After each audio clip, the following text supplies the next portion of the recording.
खुश आमदीद। मेरी नीलमा अज़ीम की तरफ से आप सबका तहे दिल से इस्तकबाल। आज औरत मर्द के साथ कदम से कदम मिलाकर चल रही है और जिस तरह से पहले वो डरी सहमी थी वैसे आज नहीं। घर की चार दीवारी में जुल्म के सामने अपनी आवाज़ उठा रही है और आवाज़ बुलंद करके अपने हक़ मांग रही है। ये सब आखिर हुआ कैसे? इसकी शुरुआत कहाँ से हुई? जी हाँ, एक ही चीज़ से जनाब, और वो है तालीम, औरतों की पढ़ाई। और आज हमारे मुआशरे में लोग समझ रहे हैं कि तालीम की कितनी अहमियत है और घर में बंद चार दीवारी में सहमी डरी सी लड़कियां जो हैं वो बाहर निकल के स्कूल की तरफ आ रही हैं। और इसी तरह के कुछ मसलों पे आज हम अपने प्रोग्राम में आपसे बातचीत करेंगे। तो आपसे मिलाती हूँ मैं, हमारे ख़ास मेहमान यहाँ सामने बैठे हुए हैं। सबसे पहले तो ज़िया अहमद खान साहब हैं जो कि साइंस एक्टिविस्ट हैं और उनके साथ सना अंजुम बैठी हुई हैं, एजुकेशन डिपार्टमेंट में काम करती हैं। और साथ साथ एस नकवी साहब बैठे हुए हैं, वो मिनिस्ट्री ऑफ अर्थ साइंसेस में काम करते हैं। तो चलिए आज की गुफ्तगू शुरू करते हैं। सबसे पहले तो ये बताइए कि हिंदुस्तान में जगह जगह लड़कियों के अलग अलग कॉलेजेस और स्कूल्स हैं, तो आप लोग इसके बारे में क्या सोचते हैं और ऐसा क्यों है?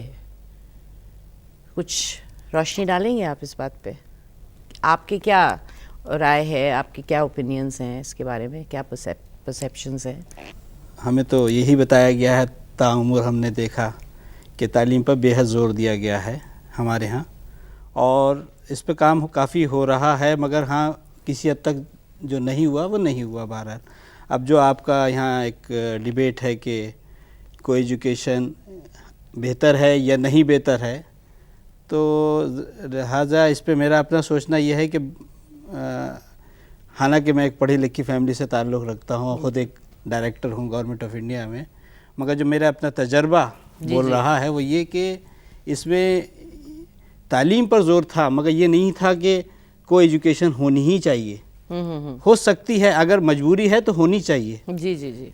अगर लड़की को कोई स्कूल नहीं मिल रहा है अच्छी तालीम के लिए और कोई एजुकेशन में जाना है तो ज़रूर जाए, मगर हाँ अगर इस पर जो बारसूख लोग हैं वो काम करें और एक अच्छा इदारा औरतों के लिए भी खोलें, एक अच्छा इदारा लड़कों के लिए भी खोलें तो ज़्यादा बेहतर होगा। आप बताइए ज़िया साहब, आपका क्या ख्याल है? मैं थोड़ा नकवी साहब से थोड़ा इत्तेफाक रखता हूँ कि को एजुकेशन होनी चाहिए, बस एक एज लिमिट तक नहीं होनी चाहिए। जैसे बच्चा 10th तक कम से कम को एजुकेशन में नहीं जाना चाहिए, क्योंकि जो आजकल माहौल है जो हम देखते आ रहे हैं कि हम अपने चचा अपने भाई पे भरोसा नहीं कर सकते, तो एक जिससे ब्लड रिलेशन भी नहीं है, अपने छोटे बच्चों को या बच्चियों को हम जब तक ना भेजें जब तक वो अपने बारे में अच्छा बुरा सोचना शुरू ना कर दें। तो मैं इस बात से सहमत हूँ कि बच्चों की को एजुकेशन आफ्टर 12th क्लास की जा सकती है, जब बच्चा अपने बारे में अच्छा बुरा सोचने लगे। तो मैं इत्तेफाक रखता हूँ को एजुकेशन होनी चाहिए, बट एक बच्चा अपनी बारे में जब समझने लगे कि मैं अच्छा क्या है बुरा क्या है, मैं इस बात से सहमत हूँ। चलिए इसी ताल्लुक़ से एक कहानी देखते हैं स्क्रीन पे, उसके बाद हम अपनी गुफ्तगू जारी रखेंगे।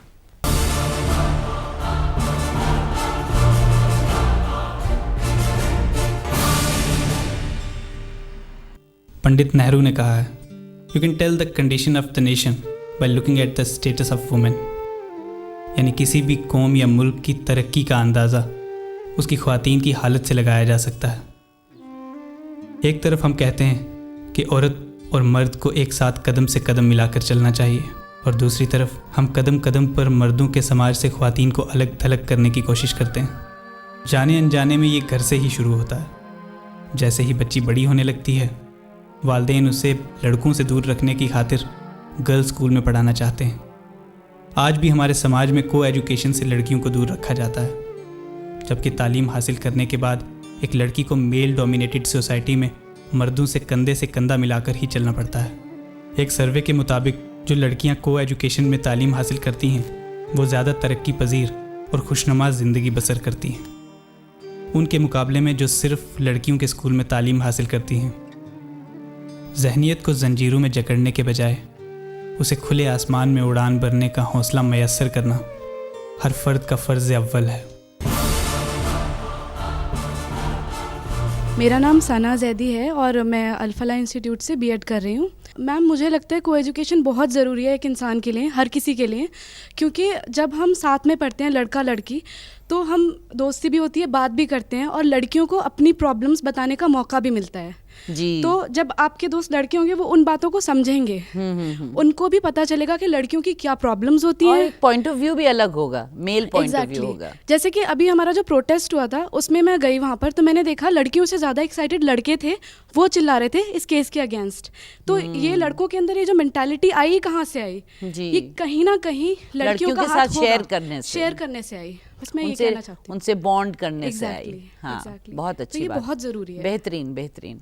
जी जिया साहब, आप कुछ कह रहे थे। मैं इस बात से इत्तेफाक इसलिए नहीं रखता हूँ कि साथ में पढ़ने से पर्सनल डेवलपमेंट और ये चीज़ें निर्भर नहीं करती हैं, क्योंकि मैं अलीगढ़ से एजुकेशन हासिल की है मैंने, और मेरे साथ नकवी साहब भी मेरे सीनियर हैं। मैंने वहाँ के बच्चों के अंदर जो पर्सनैलिटी डेवलपमेंट और एटीट्यूड देखा है वो बहुत अच्छा है, जबकि वहाँ पर कोई एजुकेशन शुरू से नहीं है।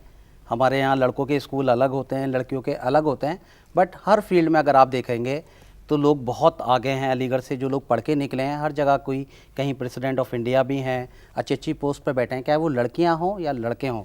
तो मेरी सोच थोड़ा अलग है। हमारे यहाँ जो हमारी एजुकेशन थी, हम 10th तक एकदम अलग थे। जैसे हम 12th या प्रोफेशनल कोर्सेज़ में आए तो हम लोगों ने साथ पढ़ा।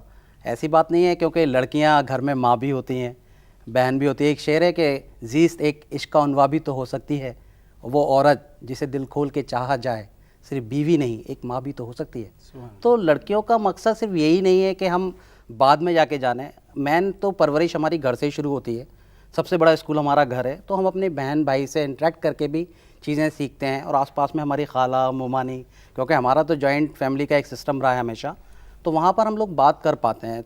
लेकिन ये बताइए कि जहाँ पे कोएड स्कूल्स नहीं हैं, मतलब कोएड स्कूल्स हैं और जहाँ पे लड़के और लड़कियों के अलग स्कूल्स नहीं हैं, वहाँ पे लड़कियों को घर में इस तरह से बैठा दिया जाता है और घर में ही घुटन, एक बच्चा जो है वो बाहर जाता है तो रौनक आती है उसकी ज़िंदगी में, रोशनी आती है। तो इसके बारे में आपका क्या ख्याल है? नहीं, इसमें तो मैं एकदम सपोर्ट करूँगा कि पहली चीज़ तो पढ़ाई बहुत ज़रूरी है, और घर में आप दीनी तालीम या जिस भी मज़हब से आप ताल्लुक़ रखते हैं देना ज़रूरी है, लेकिन उसके साथ दुनियावी तालीम बहुत ज़रूरी है कि बच्चा अपने आप को वहीं पहचानता है कि मैं कहाँ पर हूँ। एक दूसरे जब तक बाहर जाएंगे नहीं और लोगों से नहीं मिलेंगे तो आपको कैसे पता चलेगा कि आप कहाँ पर हैं, लोग कहाँ पर हैं। और उसका जहन भी वैसे ही डेवलप होगा ना, अगर घर में वो इस किस्म की बातें सुनेगा या बातें भी ना हो, सिर्फ माहौल ऐसा हो कि भाई नहीं वो लड़कों के साथ नहीं, आपको उठना बैठना है या नहीं पढ़ना लिखना है, तो उसकी वजह से मेरे ख्याल में तो दिल में कहीं ना कहीं वहशत भी पैदा हो सकती है। इंसानियत जिसके दिल में है, जिसके दिल में इंसानियत है, वो समझता है कि लड़का क्या है, लड़की क्या है, भाई क्या है, बहन क्या है, उसको इसका एहसास होगा। हाँ, लेकिन वो तो इंसानियत जो है वो डेवलप भी तो जो होती है ना। लड़के इस मिशन में आगे दिख रहे हैं वो इस वजह से दिख रहे हैं कि उन्हें एहसास है इस बात का कि हमारी एक बहन के साथ ये ज़्यादती हुई है। तो जैसे कि आप कह रहे थे नकवी साहब कि आपको ऐसा लगता है कि जो बच्चे आज इतना ज़्यादा मतलब सिंपथाइज़ कर रहे हैं सिचुएशन से, वो इसलिए है कि वो इंसानियत उनके दिल का हिस्सा है। मेरा कहना ये है कि वो इंसानियत हर बच्चे के दिल में होती है। जब बच्चा पैदा होता है तो वो एक सा ही होता है, जेनेटिक कुछ डिफरेंसेस होते हैं, लेकिन वो मासूम होता है और जज्बाती और प्यारा होता है। लेकिन उसके माहौल और उसकी ज़िंदगी के एक्सपीरियंसेस से ही वो इंसानियत या तो बढ़ती है या घट जाती है। ऐसा मेरा सोचना है। नहीं, आपका सोचना सही है, मगर इसमें मेरा आपसे एक गुजारिश है, क्योंकि आपने एक स्टोरी भी दिखाई और जुमला कहा था पीछे कि वो लोग जो किसी को एजुकेशन से डर के अपने बच्ची को घर में बैठा लेते हैं, जी, वो तो नामाकूल बात है। वो तो नामाकूल बात है, ऐसा नहीं होना चाहिए। मगर मेरा कहना यह है कि वो तो एक स्टेज है कि जहाँ मजबूरी है तो आप भेजिए को एजुकेशन के लिए। तालीम ज़्यादा ज़रूरी है बामुकाबले इन सारे मसाइल के।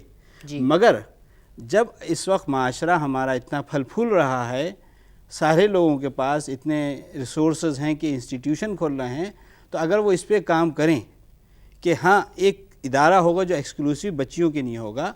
जैसे मेरी बच्ची परसों ही एडमिशन हुआ है, मैं स्कूलों के क्योंकि एक जिस जगह से आ रही है वो भी एक रेनाउंड स्कूल है मेरी बच्ची का। मगर मुझे बहुत अफसोस होता है जब मेरी बीवी को वो बताती है कि मम्मी मेरे स्कूल में ये बातें होती हैं। 5th क्लास की बच्ची है, एक रेनाउंड स्कूल में पढ़ रही है, को एजुकेशन में, और वो भी बता रही है। अब मैं क्या बताऊं आपके सामने, मुनासिब नहीं लगता। फिर वो मसला वो भी आ जाएगा कि स्कूल का नाम भी नहीं बोलना चाहता। कोई कहेगा कि आप इतने बड़े, और फिर हमारे कुछ ना कुछ मरासिम भी उन लोगों से हो जाते हैं। मगर प्लेटफॉर्म नहीं मिला है कि कभी हम उनके चेयरमैन से बात करेंगे कि भाई आप इतने इदारे खोल रहे हैं, दिल्ली, यूपी और इंटरनेशनली जाने कहाँ कहाँ खोल रखे हैं, और आपके यहाँ इतना नहीं है कि 5th क्लास की बच्ची को वो चीज़ें आपस में इंटरेक्शन में आ रही। इसके बारे में आप लोग कोई कुछ कहना चाहेंगे? एग्जैक्टली मेरा कोई एक्सपीरियंस नहीं है, लेकिन मैं कोएड स्कूल से थी और मेरी एक फ्रेंड थी, वो कॉन्वेंट स्कूल से थी। तो दिल्ली क्या में फ़र्क था? मैम बहुत फ़र्क था। इनफैक्ट जो मेरा कोएड स्कूल था, जहाँ तक मैं जानती थी 7th 8th स्टैंडर्ड में थी मैं उस टाइम पे, हमारे स्कूल में एज सच ऐसा कोई एक्सपीरियंस नहीं हुआ जिसे सुन के ये लगे कि हम गलत स्कूल में पढ़ रहे हैं। जहाँ की मेरी फ्रेंड थी वो 11th स्टैंडर्ड में थी, और उसके एक्सपीरियंसेस जब मैं उससे सुनती थी तो मुझे ऐसा लगता था कि कोएड स्कूल ही ज़्यादा बेटर होता है, क्योंकि वहाँ पर जो खुली होती है। जी, वहाँ पे जो लड़कियाँ होती हैं उन्हें इतना एक्सपोजर नहीं है, वो बाकी चीज़ों की गलत और सही की समझ नहीं रख पाती हैं। बस उन्हें लगता है कि ये है और हमें ये करना है। उन्हें उस चीज़ का एक्सपोजर नहीं है, तो उन्हें अच्छा बुरा समझ में नहीं आता, और एक्साइटमेंट में आकर वो चीज़ें करती हैं। बिल्कुल सही, बहुत सही, बहुत सही। मेरा भी ये मानना है कि घुटा हुआ माहौल जो है वो हमेशा इस तरह की चीज़ों को ज़्यादा हवा देता है। तो थोड़ी देर के लिए अब हम बाइट्स देखते हैं, उसके बाद बातचीत जारी।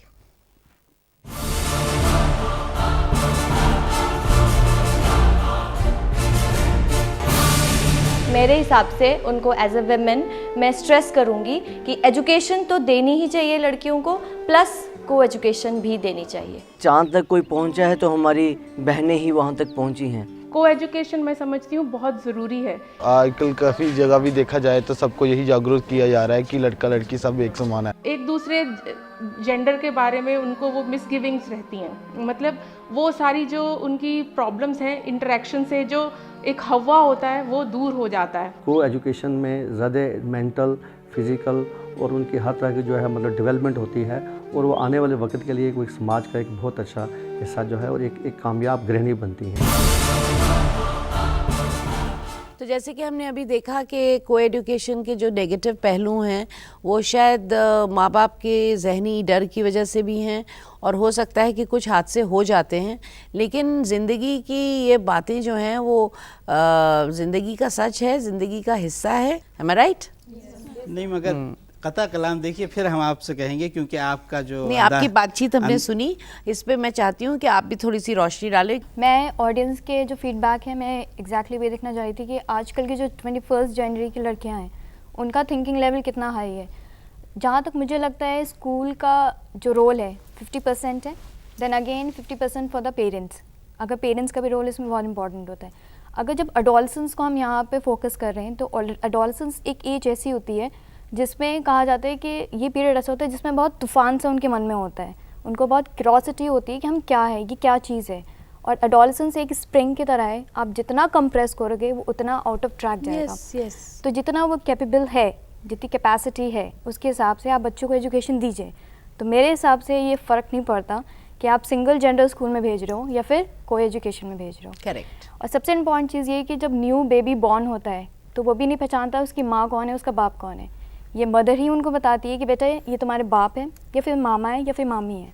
तो वो जो फीलिंग्स के साथ वो जो डेवलपमेंट बच्चों का होता है वो ऐसा होता है कि अपने सामने वाले मेल को उसी वे में एक्सेप्ट करने लगते हैं। तो क्यों ना वही डेवलपमेंट हम स्कूल्स में प्रोवाइड करें और वो बच्चा प्राइमरी सेक्शन से समझे कि मेल का रुतबा सोसाइटी में क्या है, और या फिर वो बच्चा समझे कि फ़ीमेल का रुतबा सोसाइटी में क्या है। Ultimately it's all about the society. हम सोसाइटी को ही फेस करना है। बिल्कुल। और प्रॉब्लम सोसाइटी में से जुड़ा हुआ जो है वो आपका मजहब है, आपका धर्म है। बिल्कुल। तो रिलीजियस पॉइंट ऑफ व्यू क्या है? देखिए, रिलीजियस पॉइंट ऑफ व्यू की जहाँ तक बात आती है, इस्लाम इसकी बिल्कुल तरगीब देता है, ज़ोर देता है कि एजुकेशन ज़्यादा से ज़्यादा होनी चाहिए, और उसमें औरत के लिए इस्लाम ने बहुत ज़्यादा ज़ोर दिया है, क्योंकि वो औरत जो है मेमार होनी है पूरी एक नई जनरेशन की। वो आर्किटेक्ट है जो अपनी नई जनरेशन को बनाएगी। तो लिहाजा इस्लाम ने तो इस पर बहुत ज़ोर दिया है और इस पर कुरान भी कहता है, अहादीस भी कहती है कि नहीं, अपने बच्चों को, अपनी बच्चियों को पढ़ाओ, लाजमी है और वाजिब है। तो इस्लाम तो ये चाहता है कि बच्चियाँ पढ़ें। इस्लाम को कहा जाता है कि इस्लाम एक ऐसा रिलीजन है जिसमें फ्रीडम औरतों को बेखुला दिया गया है, लेकिन बशर्त ये है कि आपकी जो नीयत है, क्योंकि अल्टीमेटली अगर इस्लामिक वे में देखा जाए तो परमानेंट एग्जिस्टेंस नहीं है हमारा दुनिया में। We have to face one day to Allah, right. तो अल्लाह ताला उस वक्त आपको नीयत के हिसाब से जज करेंगे, ना कि ये देखा जाएगा कि आपने कोएड में पढ़ा कि सिंगल जेंडर स्कूल में पढ़ा। अगर आप कोएड में जा रही हैं, एग्जैक्टली, अगर आप कोएड में जा रहे हैं तो आपकी कुछ लिमिटेशंस हैं, और ये लिमिटेशन हर एक लड़की के अंदर होना चाहिए। क्या लिमिटेशंस है वो आप लोग ऑलरेडी मेरे ख्याल में घर से बहुत कुछ, फैमिली बैकग्राउंड बहुत मैटर करता है, ज़हन, खुली तबीयत, इस सब से बहुत फर्क पड़ता है। I would like somebody from an entirely different religion to speak about this. Ma'am, Hindu धर्म तो बहुत ही अच्छा है और मैं उस जिस हिसाब से मैं फॉलो कर रही हूँ, मुझे इसमें कोई कमी नहीं नज़र आती, और हमें हर चीज़ की एक सीमा में रहकर छूट दी गई है, पढ़ने की, लिखने की, आज़ादी से रहने की। तो मुझे इसमें कोई ऑब्जेक्शन नहीं है, और मैंने इस्लाम धर्म में मतलब इसको मैं हासिल कर रही हूँ क्योंकि मैं अल-फलाह से कर रही हूँ एजुकेशन अपनी। तो मुझे इनमें भी कोई फ़र्क नज़र नहीं आया, क्योंकि जितनी ही एहतियात सारी किताबें एक ही बात कहती जी हैं। जी जी, जितनी आज़ादी से मैंने अपने आप को देखा, उतनी आज़ादी से मेरे साथ की सहेलियाँ मेरे से मतलब हासिल कर रही हैं। तो आई हैव नो ऑब्जेक्शन। अगर हम हाइपोथेटिकली मान लेते हैं कि को एजुकेशन में ही हमें अपने बच्चों को भेजना है, और जैसे कि आपके बच्चे तो पढ़ ही रहे थे, तो ये बताइए कि कौन सी ऐसी एहतियात है जो हमें बरतनी चाहिए? कुछ ऐसी बातें हम अपने बच्चों को सिखाएं या समझाएं, या फिर ख़ुद इंटरेस्ट रखें, आते जाते रहें स्कूल में, और बच्चों से दोस्ती रखें ताकि वो हर चीज़ आपको बताएं। ऐसा मैं मुझे ऐसा लगता है। एकदम इत्तेफाक रखता हूँ कि बच्चों को अगर हम भेज रहे हैं, पढ़ाई सबसे पहले है, तो अपने बच्चों से एक दोस्त की तरह हम बिहेव करें, ताकि बच्चा स्कूल में दिन भर क्या कर रहा है, बेटा आपने क्या किया, वो आके अपने दोस्त को ज़रूर बताता है। क्योंकि स्कूल ऐसी जगह है जहाँ पे रूटीन वर्क काम से हट के कोई बात होती है तो बच्चा अपने दोस्तों से शेयर करता है। तो हमारा ये मानना है कि हमें एक एहतियात सबसे बढ़िया है कि अपने बच्चों के साथ बहुत दोस्त की तरह हम बात करें, ताकि कोई भी बात है वो आकर हमसे बात कर सके, ताकि कोई भी ऊपर वाला न करे। जैसे हम लोग सोचते हैं कि छोटे बच्चों को स्कूल में कोई प्रॉब्लम आए तो वो हमें पता चल, ऊपर वाला न करे या फिर पड़ोसी न करे। जी जी, आप कुछ बताना चाहेंगे? जी, मैं इस पे ये कहना चाहूँगी कि आपने जो कहा बिल्कुल सहमत हूँ उस बात से मैं। अगर मैं एजुकेशन की बात करती हूँ और टीचर्स और गाइडेंस की यहाँ पर बात हो रही है, तो एजुकेशन के पॉइंट ऑफ व्यू से स्कूल सबसे पहले आपका घर है, और टीचर सबसे पहले आपके पेरेंट्स हैं। पेरेंट्स को बच्चों के साथ not as a friend, what I suggest, be as a teacher and a guider, जिसमें आपका इमोशनली अटैचमेंट नो डाउट रहेगा, क्योंकि एक टीचर कभी नहीं चाहेगी कि उसके स्टूडेंट्स का करियर स्पॉइल हो। और वो मैं आपसे एक बात बताऊंगी कि बच्चे 10, 11, 12 साल के बाद, मैक्सिमम 13 के बाद काफ़ी रिबेलियस हो जाते हैं। मैं इसी पॉइंट और पे अगर आना चाह आप रही थी। टीचर बन के रहेंगे, माँ बाप के साथ साथ टीचर ज़्यादा रहेंगे और दोस्त कम, तो फिर वो आपको नहीं बताएंगे। बिल्कुल बिल्कुल सही नहीं बताएंगे। इनफैक्ट आप दुश्मनों के कैंप का एक हिस्सा हो जाएंगे कि इनसे तो बिल्कुल ही नहीं कहना, क्योंकि ये तो हमारे टीचर्स हैं। और 12वीं 13वीं उम्र में, जैसे 12वीं साल में हम लोग एंटर करते हैं, 13वीं साल में एंटर करते हैं, तो वो एक एटीट्यूड आ जाता है कि टीचर्स, पेरेंट्स, अथॉरिटी, तो उसके अगेंस्ट तो रिबेल करता ही है ना बच्चा, इसीलिए वो इंडिविजुअल बनता है। मैं आपसे एकदम सहमत हूँ। बच्चे के साथ एकदम दोस्त बन के आप जब तक नहीं रहेंगे ना, बच्चा अपने दिल की बात नहीं कहेगा। और 11-12 के बाद तो एक वो शेर है ना कि न इतना टूट के मिली है कि दिल को शक गुजरे, खुलूस में भी ज़रूरी है फासला रखना। तो वो फासला उस टाइम बहुत ज़रूरी है। तो इसी फासले को रखते हुए हम कुछ बाइट्स देख लेते हैं। ज़रूर ज़रूर।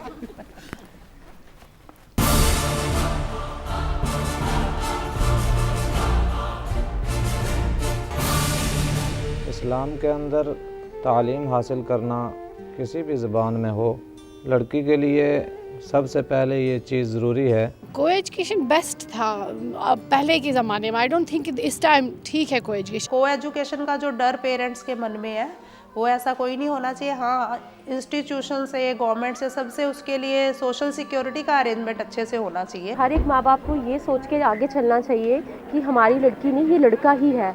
इस्लाम ये इजाज़त ये देता है कि लड़की जिस स्कूल के अंदर तालीम हासिल कर रही हो और सिर्फ लड़कियों का ही स्कूल हो। ये सिस्टम बहुत गलत है। लड़कों का स्कूल अलग होना चाहिए, लड़कियों का स्कूल अलग होना चाहिए। अगर हम कोएड नहीं रखेंगे, लड़कियां जो हैं अलग स्कूल्स में, गर्ल्स हाई सेकेंडरी या अलग स्कूल्स में पढ़ेंगी, कल को जब उनकी जॉब लगेगी तो वो प्रॉपर एक्सपोजर नहीं होगा। लड़कियों के स्कूल में लड़की टीचर होनी चाहिए, लड़कों के स्कूल में लड़का टीचर होना चाहिए। उसमें लड़की टीचर नहीं होनी चाहिए लड़कों के स्कूल में।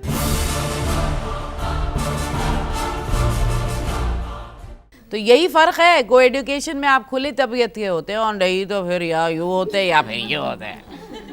तो मैडम मैं इसमें इंटरप्ट करूँगा। को एजुकेशन के बाद ज़रूरी नहीं है कि आपके अंदर बहुत पर्सनैलिटी डेवलपमेंट आते हैं, ऐसा कुछ नहीं है। को एजुकेशन में जो बच्चे नहीं पढ़ते हैं वो आज कहाँ नहीं है, मैं आपको नाम नहीं ले पाऊँगा, इतनी बड़ी लिस्ट है। वो को एजुकेशन कभी नहीं गए, और मैं तो बल्कि इसको बहुत पॉजिटिव मानता हूँ कि कोई चीज़ अगर आप नहीं देखते हैं और आपको देखने में कभी कभी मज़ा आता है। लेकिन हमने भी को एजुकेशन में कोई गलत काम नहीं किया। जी जी जी जी जी वही तो दोनों चीज़ें पैरेलल। वही मैं कह रहा हूँ। और बहुत मज़ा आया, बहुत मज़ा आया, बहुत अच्छे दोस्त बने, आज तक है माशाल्लाह। वही, और मेरी तो लिस्ट में ज़्यादातर लड़कियां अच्छी दोस्त हैं, जबकि मैं को एजुकेशन में नहीं था। तो आपकी बात ख़त्म होती है यहीं पे। आप लोग कुछ अपनी राय दें अब इस पे। मैं बताना चाहूँगी कि मेरी भी मास्टर्स तक एजुकेशन जो है वो को एजुकेशन ही है, और मैं बिल्कुल को एजुकेशन के अगेंस्ट नहीं हूँ, क्योंकि मेरे साथ कुछ ऐसा हुआ भी नहीं। उसके अलावा मुझे ऐसा लगता है कि हर एक इंडिविजुअल के अंदर कुछ अपने नेचुरल इंस्टिंक्ट्स होते हैं, तो वो उन नेचुरल इंस्टिंक्ट्स का पूरा होना, उनका सेटिस्फाई होना बहुत ज़रूरी है। तो जैसा आपने कहा कि क्वेड में बहुत सारे ऐसे लोग हैं जो बहुत ऊंचे स्टेटस पे हैं, अच्छे अच्छे जॉब्स में, तो हमें पता है कि अलग से गर्ल्स के लिए, अलग से बॉयज़ के लिए बहुत अलग अलग यूनिवर्सिटीज़ नहीं, एक स्टेज पे आने के बाद उन्हें को एजुकेशन में जाना ही पड़ता है। लेकिन अगर आप शुरू से ही डालेंगे तो जो एक क्यूरियोसिटी होती है लड़कियों के अंदर या लड़कों के अंदर ऑपोजिट सेक्स के लिए, तो वो मुझे लगता है काफ़ी हद तक ख़त्म हो जाती है। कोई आपके दिमाग में ये नहीं रहता कि लड़का होगा तो वो कैसा होगा, वो हमारे साथ कैसा बिहेव करेगा। तो आप ये बताइए कि ये अवेयरनेस कैसे पैदा की जाए और कैसे पैदा कर सकते हैं, और इनके सॉल्यूशंस क्या हैं, आप बताइए। Mike please. ज़्यादातर जो पेरेंट्स को डर होता है को एजुकेशन स्कूल में भेजने का बच्चों को, वही होता है कि गलत चीज़ें ना सीखें वो।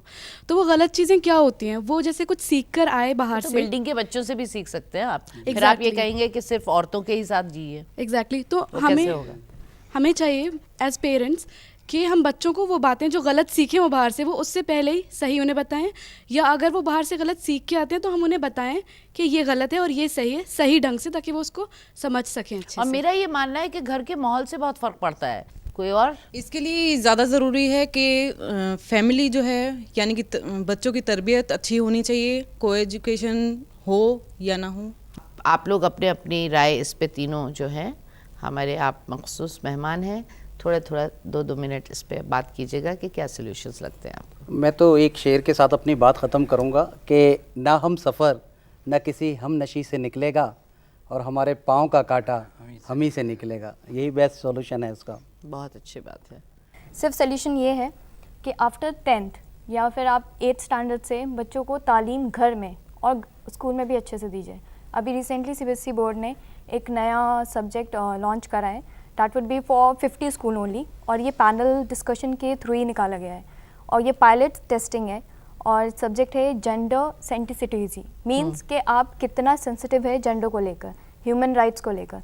अगर हम ह्यूमन राइट की बात करते हैं तो वुमेन की ह्यूमन राइट्स हैं, राइट टू एजुकेशन की हम बात करते हैं तो राइट टू एजुकेशन वुमेन को भी है।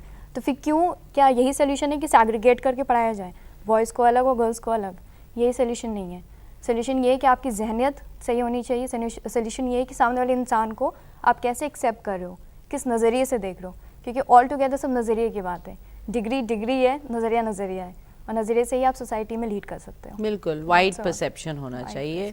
ये सारे पहलुओं को मद्देनज़र रखते हुए अगर को एजुकेशन हो सकती है, वही एक मजबूरी बन रही है, तो ज़रूर कीजिए। और अगर वो नहीं है, उससे बेहतर अल्टरनेटिव है। जैसे मैंने अपना केस बता दिया कि मैं इस तलाश में था और मुझे मिल गया, तो मेरी बच्चियों में पढ़ेगी, और मैं समझता हूँ कि यकीनन बहुत अच्छी बनेगी। क्यों? क्योंकि तालीम एक हिस्सा है।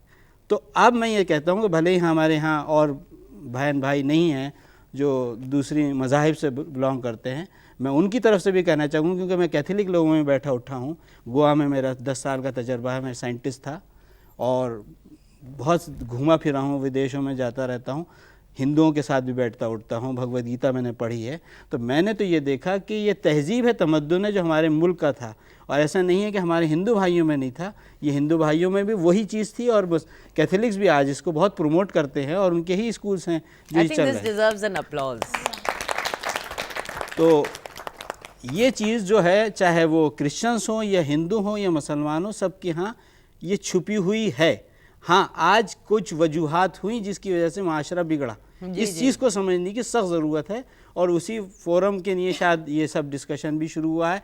आप लोगों के साथ बातचीत करके बेहतरीन वक्त गुजरा, बहुत अच्छा लगा और thank you so much for coming on our show. आखिर कब तक, शुक्रिया। आखिर में एक शेर सुन के खुदा हाफिज करते हैं। तालीम लड़कियों की ज़रूरी तो है मगर, तालीम लड़कियों की ज़रूरी तो है मगर, खातून खाना हो वो सभा की परी ना हो। तो चलिए, बहुत अच्छा रहा, आज अच्छी गुफ्तगू रही और अब हम आपसे एक हफ्ते बाद फिर मिलेंगे एक नए मौजू को लेके। तब तक हमारे साथ बने रहिएगा। नीलमा अजीम की तरफ से खुदा हाफिज, सलाम।